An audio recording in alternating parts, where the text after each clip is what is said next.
welcome back to the Ithaca High School studio for this week's installment of Ihs Tv. I'm Wyatt Flanders. And I'm Jessie Liu. Today we have a special treat for you. Thanks to our producer, Mr. Cass's impeccable social skills and connection to Oswego, we have a very interesting set of segments to show you.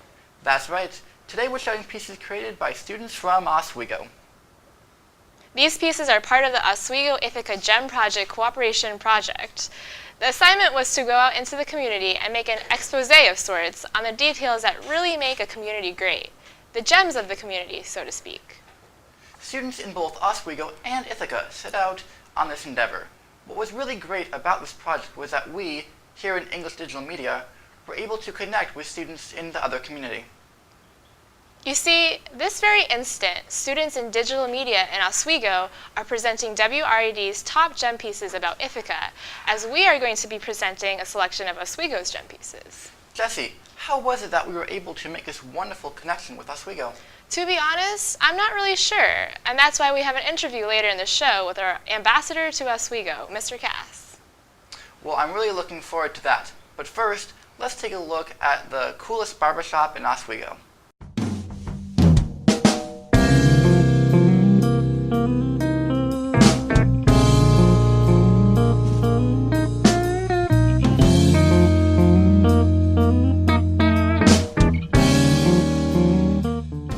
My name is Keith Raymond.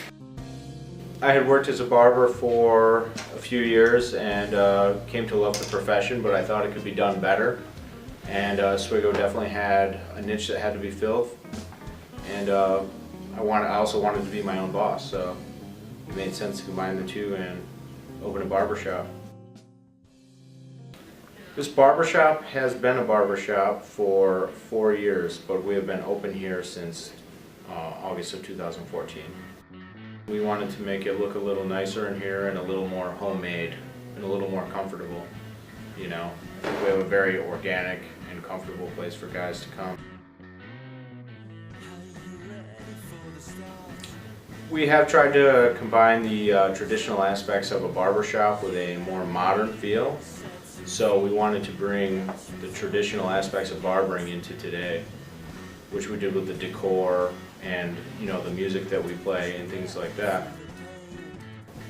That picture is from a barbershop in Chicago. We just felt that it really fit with everything we're going for.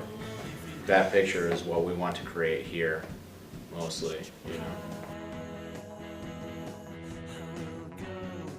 My name's Dave Williams. I've been working here for about 2 years.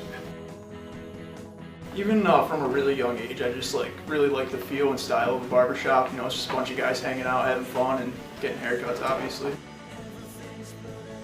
The work day goes by fast, you know, we're having fun, we're joking around, getting work done at the same time, but you look up and the clock says 6 o'clock and the day's over, you know? I'm working with my friends every day. You know, we spend all day joking around, talking to people. It's a place of social commerce, so all the news comes through here, and then we get to spread it around and create opinions and joke. It's a lot of fun. We have guys who come in once a week who really don't need haircuts but are just kind of friends. They want to hang out. I assume that's why they come in once a week. Obviously they don't say that, but we both know they don't need a haircut. Definitely have some interesting clients. It's very diverse, you know, we get a lot of different people from a lot of different walks of life that, you know, makes up a good barbershop community. A lot of people come in here because there's nowhere else really in Oswego that does the same kind of thing. You can either go to a salon or you can go to like a Supercuts or something like that. But I think we're really the only shop around here that's, you know, doing what we're doing, taking it back to the old school style. I like the hipster vibe in that barbershop. Yeah, between the beards and the uniforms, I was half expecting them to cut their hair with straight razors and only accept items and barter as payment. Why on earth would they do that? Hipsters do strange things, Jessie. Anyways, the next piece is about a hockey rivalry. This might get bloody, so be warned.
I've been going to the Laker games versus Plattsburgh since 4th grade, so that's about 9 years, and it's obviously the biggest rivalry in Division III, I think. Just how everyone in the community comes out and supports the game. It's sold out every year, and the players just put everything out on the ice to try to get the win for you guys. Definitely John Whitelaw's year and Paul Rodriguez was my favorite year because 14 great guys graduated that year, and a lot of shoes had to be filled, and I think Montagna and Neal filled those shoes pretty well, and it was pretty good this year too. Hello everyone, I'm Jake Sivers outside the famed Romney Fieldhouse in Oswego. This is where the rivalry between Oswego and Plattsburgh all started. In 1964, the men's hockey program was started in a small town just on the edge of Lake Ontario. It has grown ever since. Some say it's the biggest rivalry in hockey known to man. Some say it started when, well, it did start when Herb Hammond left the Oswego bench to go coach the rival Plattsburgh. Don Unger took over as the men's ice hockey coach here at Oswego. They started throwing tennis balls on the ice to mock him as he doubled as the tennis coach. So Oswego fans threw bagels on the ice to mock Plattsburgh. Ever since, they don't throw anymore, but they're just very loud and obnoxious. Some say it's the best rivalry there is, and nobody should miss it. Thanks for watching. I'm Jake Sivers for WBUC. That was a great piece. But Wyatt, you play hockey, right? Is that what hockey rivalries are really like? Yeah, I think. I never really know what's going on during hockey. The coach just kind of keeps me on the bench until he wants me to draw a penalty from the other team so that we get a man up. Oh, so you're good at instigating the other team. No, I just fall a lot and it looks like the other team kind of trips me. Speaking of, our next, a third segment is a scary one about a haunted road in Oswego, so be warned.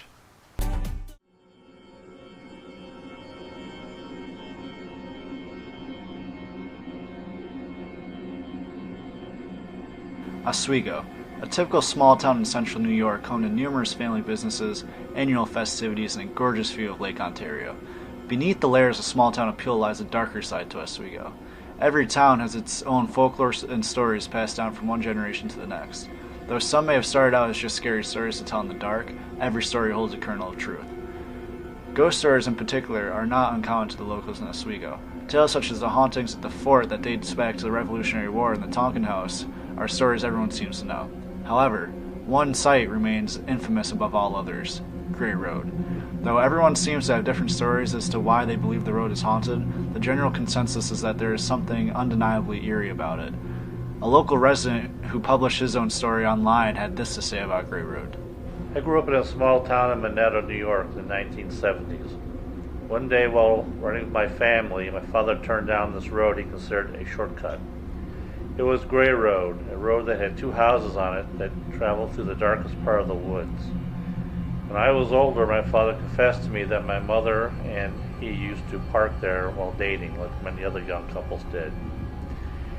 Anyway, as we neared the end of the road, there was an old set of railroad tracks that stuck up high.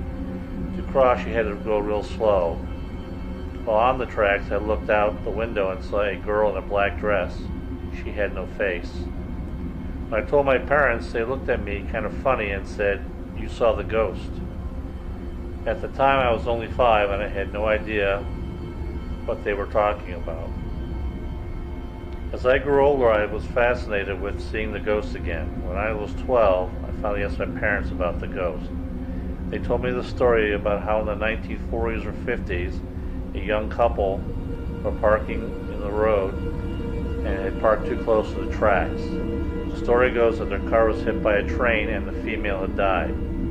The story continues with people seeing her looking for her young lover, and sometimes you can hear her moan and call out for him. Out of the multitudes of stories, this seems to be the most popular. The story varies. Some versions include a young boy, sometimes an old man, and even a little girl that decided to plan the railroad tracks that cut through the road. As to if the road's really haunted or not, I'm somewhere caught between a believer and a skeptic myself, because you hear just various rumors of deaths that have happened on the road in the past and other people's experiences of just creepy happenings. But I think part of what makes it so creepy for people is just the setting. It's a long, isolated road. It's dark. There aren't many lights on it. You got like abandoned railroad tracks, a swamp, and creepy forest surroundings. So you have a cornfield. It's basically waiting to be made into a horror movie. In the daytime, especially during the winter, the road doesn't look nearly as sinister. However, the cold does not stop Gray Road from acting up at night. Connor recalls an incident that occurred last winter while he was driving with some friends. Some friends and I were driving down the road late at night just for kicks and giggles, and it just so happened that our car stalled out about 0.4 miles from one of the entrances to the road, and that really stood out to me, not only because it was creepy, but because another filmmaker and I were planning on doing a documentary on Gray Road. So we had done some research, and among various actual deaths that have happened, one really stood out, and it was the death of a cab driver on the road. He was shot by his passenger, and coincidentally it happened about 0.4 miles from that end of the road. And I was doing that research after the car stalled out, so this eerie feeling crept over me. And so we went back and measured, and it was that distance. So it's really creepy. Spurred on by the many stories I had heard, I did some research to see if any of them held any merit. One news article from an old issue of the Pal Times, a local newspaper, dated August 10th, 1961, reported a confessed homicide of the taxi driver from a nearby city. So, as to if there are actually ghosts on Gray Road, I'm not sure if it's haunted by spirits, but it is definitely haunted by word of mouth. All these rumors kind of give it a life of its own, and I think that really has an impact on people when they drive. Where some remain skeptical, other locals are entirely convinced that there is something amiss about Gray Road. What other true accounts could be out there to outline a dark past for the road and prove believers right? All myths had to be started somewhere, but the full truth behind the origin of the many ghost stories may never be known. The shady past, the timeless folklores, and the thrill of the ghastly encounter maintain Gray Road's reputation as a dark local attraction. That was a great piece. And remind me to stay away from Gray Road. I hear if you drive down Gray Road with your lights off, you can still experience the spookiness and also possibly get a police ticket. Why would anyone do that? Has anyone done that? Well, I'm glad you asked.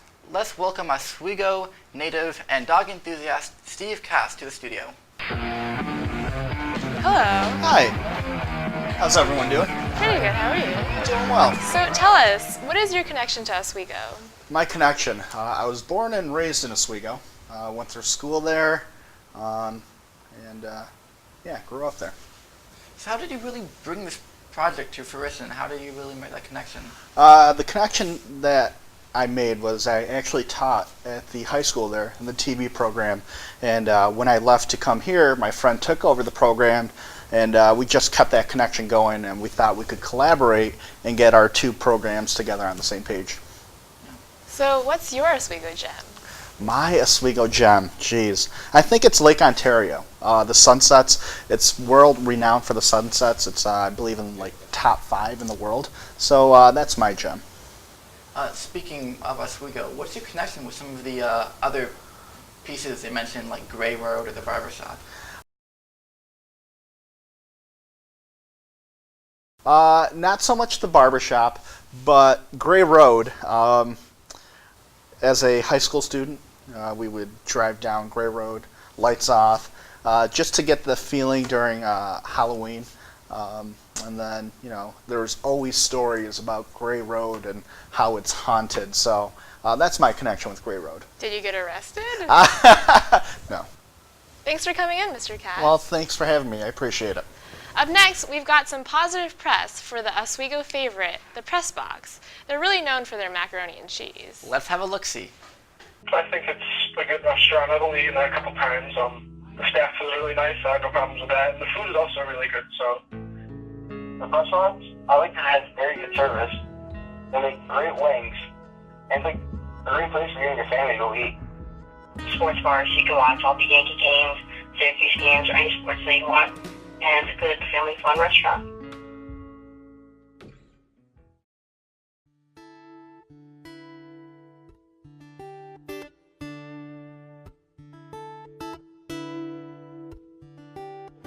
This is the Press Box, famous since 1984.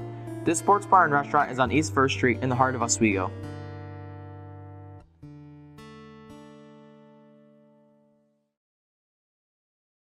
So we're the Press Box, and we've been around for 30 years, and we're a sports bar restaurant. So we provide food for everyone, and we show all the fun games that are going on, like Syracuse. We live stream Laker hockey games. We have 11 HD TVs, so it's pretty fun, and we have 4 TVs in individual booths, which is a nice selling point, especially for little kids to watch cartoons and stuff. So. The building that currently houses the Press Box was an old freight house from the late 1800s to the early 1900s.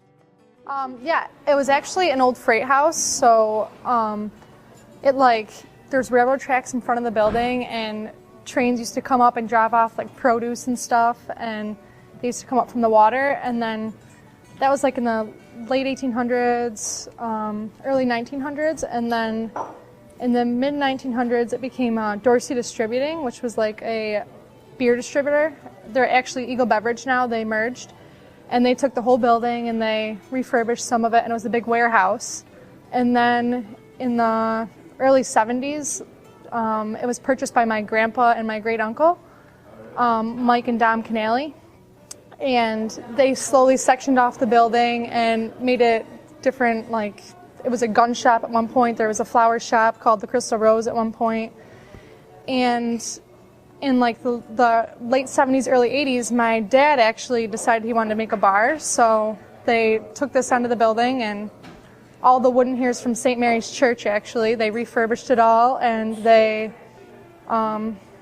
made it a bar, and then eventually it became more of a restaurant. So I really love it there.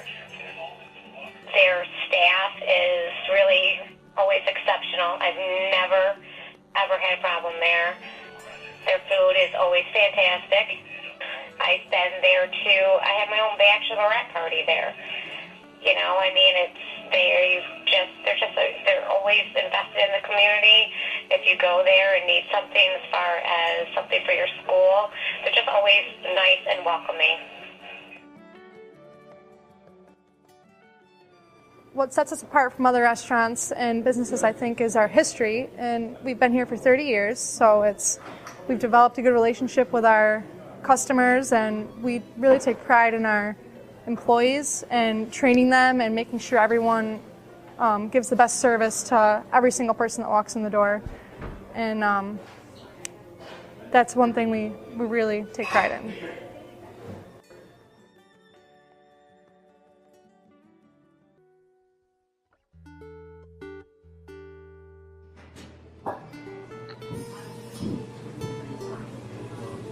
My favorite, waffle fries. The Crossbox continues to play a significant role in Oswego County. Next time you're in or around Oswego, come check out the Crossbox. Wow, I really enjoyed that. I agree. Next up, we've got another explosive piece from our friends in Oswego. That's right, except there hopefully won't be any explosions at the site of our next piece. We'll be seeing the local nuclear power plant. Yikes, is that plant safe to have close to Oswego? Usually you'll be safe from around 35-mile radius of the plant. Of course, there's always a possibility of fallout, malfunctions, nuclear disaster. Well, I'm glad the creator of our next piece made it back to share the piece with us. Let's roll the clip. Jake Gerber here at 9 Mile Point Nuclear Power Plant in Oswego, New York. The nuclear power plant is built on a 900-acre site on the shore of Lake Ontario. 9 Mile Point Nuclear Station Unit 1 began operating in 1970, and Unit 2 was brought online in 1988. This power plant not only provides energy, but also contributes in many other ways to the community. My name is Jill Lyon, and I am the Senior Site Communications Specialist for Exxon Generation's 9 Mile Point Nuclear Station. I have been here at 9 Mile Point Nuclear Station for 11 years now. serving in the same role. And what I do on a day-to-day basis is that I handle both internal and external communications for our facility. You know, 9 Mile Point Nuclear Station really has broad impacts on our local community in Oswego County in terms of the various ways, you know, we provide financial support, volunteer support, the engagement of our employees in the local community and the activities they do on a personal level, you know, including Boy Scouts or fire departments, things like that. You know, financially, Exelon Generation provides a number of good paying positions for the employees, and most of our folks do live here in the county. Additionally, we support a number of charitable organizations. We're the primary, or I'd say the largest corporate giver for the local United Way agency in their annual campaign. And we have traditionally had the largest number of people who give at the leadership level for the United Way campaign. So that's something we're particularly proud of, the generosity of the employees who work here and their commitment to giving in their community. Aside from the United Way, we do support a number of events in the community throughout the year. We have an employee scholarship program for the children of employees here to help further their educations. And our employees also do a number of volunteer activities here in the local community. One of the things we support on an annual basis is an agriculture safety day that's held out at the county fairgrounds and has hundreds of fifth graders, and we are a big sponsor of that event, and then our employees go out and also volunteer and interact with the kids that day. Although many people are aware of this power plant's presence in the community, many people are unaware of what nuclear power plants actually do. Nuclear power plants use nuclear fission, when the atom splits into smaller atoms, releasing energy to create electricity. The fuel that nuclear power plants use for nuclear fission is uranium. The element uranium is abundant, but only a certain type of uranium, U-235, is used to fuel nuclear power. U-235 must be extracted from mined and processed uranium. The processing produces only small amounts of U-235, making it rare and expensive. Man cannot reproduce this element. We have a limited natural supply. This resource is thus considered non-renewable. However, it is clean burning and more environmentally sound than other non-renewable resources like petroleum, coal, or natural gas. In a boiling water reactor, or BWR, heat is used to boil water, produce steam, and the steam then turns a turbine.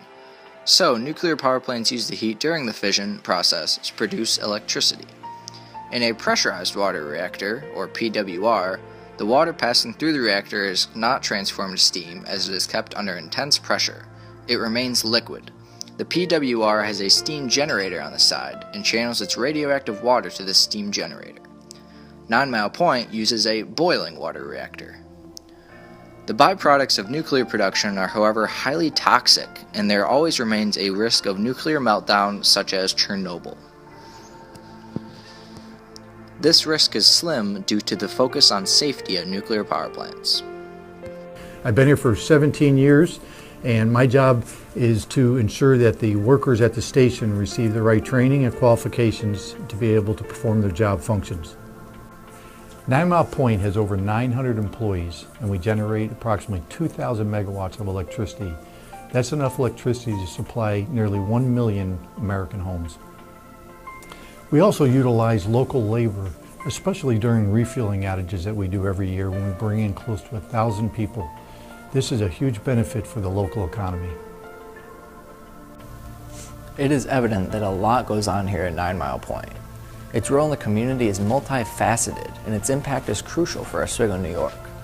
Although nuclear power does not exactly fit the definition of a renewable energy source, it is still a great option providing energy in the future. At 9 Mile Point, I'm Jake Gerber, WBUC News. did you know that coal plants actually emit more radiation than nuclear plants? Hashtag truth, hashtag fun facts. All right, thanks, Wyatt. I'm pretty glad that we don't live near a coal plant, although we do live near corn plants. I like corn, but not if it touches my peas, because then yellow and green will be next to each other, and they're not even the same shape. Next up, we have a piece about Oswego's Water Street Cafe. More talk of food? I'm down. Let's take a look. Hi, I'm Nora Culleton. I'm on Water Street in Oswego, New York, and behind me is the Market House, otherwise known as Old City Hall, and the Water Street Cafe. In 1864, the Market House was sold to the Oswego and Syracuse Railroad. A new City Hall was constructed in 1870. It was named on the National Register of Historic Places in 1974, and it continues to be an attraction today. Not only does Old City Hall have food and drinks, they also have entertainment. Well, I didn't start open mic night per se. The torch was passed to me. I've hosted it on and off for probably about 8 years now. It used to start at 10 p.m. on Tuesdays, but a couple years ago I came up with the idea to start it at 6:30 as to reach out to a wider range of people. Because Old City is a restaurant facility. It wasn't years ago when I started. It was previous to that, but it wasn't years ago when I started the open mic. So it made sense to me to reach out to a wider range of patrons and players, and that enabled me to expand and reach out to high school age open micers and to older players and performers who had to be to work the next day early and didn't want to come.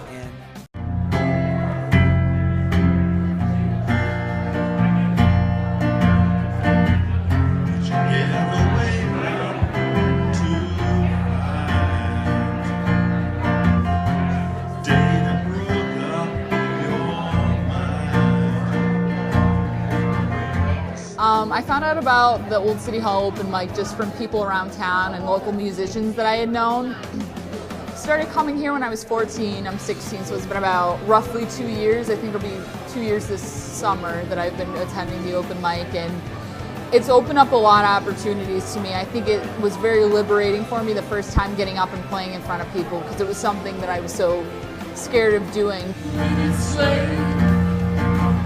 It's just that deep life that got you in its way. The Market House was originally built in 1835 by Jacob Bonesteel, and it overlooks the Oswego River. It originally housed several government agencies, including City Hall. A section of the basement is believed to have once been used as a jail. Although Old City Hall has gone through many changes, it is still a significant source of entertainment in the Oswego community. Well, after seeing all these pieces, I think we should take a trip to Oswego. Definitely. Although I'd prefer to stay away from Gray Road. Are you kidding me? Food, music, hockey, a haircut, a nuclear power plant, and a drive down a haunted road? Sounds like my perfect day.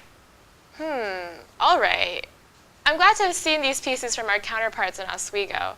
Maybe we can do this again soon. Also, a big thanks to Mr. Cass for stopping by today. Over and out, Lieutenant, and stay in school.